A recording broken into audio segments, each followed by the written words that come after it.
ಬಹ್ರೈನ್ನಲ್ಲಿ ಯುದ್ಧದ ನಡುವೆ ಕನ್ನಡಿಗರು ಪರದಾಡ್ತಾ ಇದ್ದಾರೆ. ಬಹ್ರೈನ್ನ ಸದ್ಯದ ಪರಿಸ್ಥಿತಿಯನ್ನ ಬಿಚ್ಚಿಟ್ಟಿದ್ದಾರೆ ಉದ್ಯಮಿಯೊಬ್ಬರು.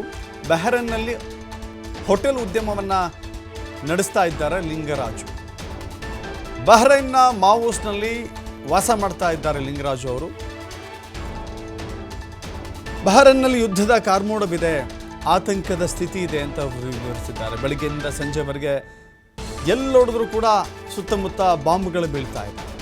ಹೀಗಾಗಿ ಭಾರತೀಯರನ್ನ ಆದಷ್ಟು ಬೇಗ ವಾಪಸ್ ಕರೆಸಿಕೊಳ್ಳಿ ಪ್ರಧಾನಿ ಮೋದಿಗೆ ಮನವಿ ಮಾಡಿದ್ದಾರೆ ಉದ್ಯಮಿ ಲಿಂಗರಾಜು. ನಾನು ಕಳೆದ ಒಂದೂವರೆ ವರ್ಷದಿಂದ ಇದೇ ಬಹ್ರೈನ್ನಲ್ಲಿ ಹೋಟೆಲ್ ಉದ್ಯಮ ಪ್ರಾರಂಭಿಸಿ ನಡೆಸ್ಕೊಂಡು ಬರ್ತಾ ಇರ್ತೀನಿ. ಇತ್ತೀಚಿನ ಇಸ್ರೇಲ್ ಹಾಗೂ ಇರಾನ್ ಯುದ್ಧದ ಕಾರ್ಮೋಡ ನಮ್ಮ ಬಹ್ರೈನ್ ದೇಶಕ್ಕೂ ಬಂದು ತಟ್ಟಿದ್ದು. ಇಲ್ಲಿರ್ತಕ್ಕಂಥ ಅನೇಕ ಅಮೇರಿಕದ ಮಿಲಿಟರಿ ಬೇಸ್ಗಳಿಗೆ ಅವರು ದಿನ ಬೆಳಗ್ಗೆಯಿಂದ ಸಂಜೆವರೆಗೂ ಬಾಂಬ್ಗಳಾಗ್ತಾಯಿದ್ದಾರೆ.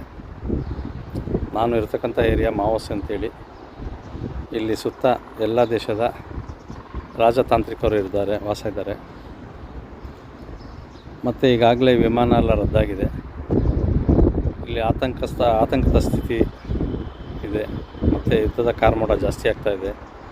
ಬೆಳಗ್ಗೆಯಿಂದ ಸಂಜೆವರೆಗೂ ಯುದ್ಧದ ಕಾರ್ಮೋಡ ಹಾಗೂ ಸುತ್ತಮುತ್ತ ಸಹ ಬಾಂಬ್ ಬೀಳ್ತಾಯಿದೆ. ಈಗಾಗಲೇ ನೋಡ್ಬೋದು, ನನ್ನ ಎದುರಿಗೆ ನುಡಿಯಲ್ಲಿ ಈಗ ಒಂದು ಜಸ್ಟ್ ಸ್ವಲ್ಪ ಹೊತ್ತದ್ದು. ಹಾಗಾಗಿ ನಾನು ಭಾರತದ ಪ್ರಧಾನಿಗಳಿಗೆ ಮನವಿ ಮಾಡೋದೇನು ಅಂತಂದರೆ, ಈಗಾಗಲೇ ಆತಂಕದಲ್ಲಿರ್ತಕ್ಕಂತಹ ಭಾರತೀಯ ಮೂಲದ ಬಹ್ರೈನ್ನಲ್ಲಿ ವಾಸ ಇರತಕ್ಕಂತಹ ಭಾರತೀಯರನ್ನು ಆದಷ್ಟು ಬೇಗನೆ ಸುರಕ್ಷಿತವಾಗಿ ಕರೆಸ್ಕೊಳ್ಳಿ ಅಂತ ಈ ಮೂಲಕ ಮನವಿ ಮಾಡ್ತಾಯಿದ್ದೀನಿ.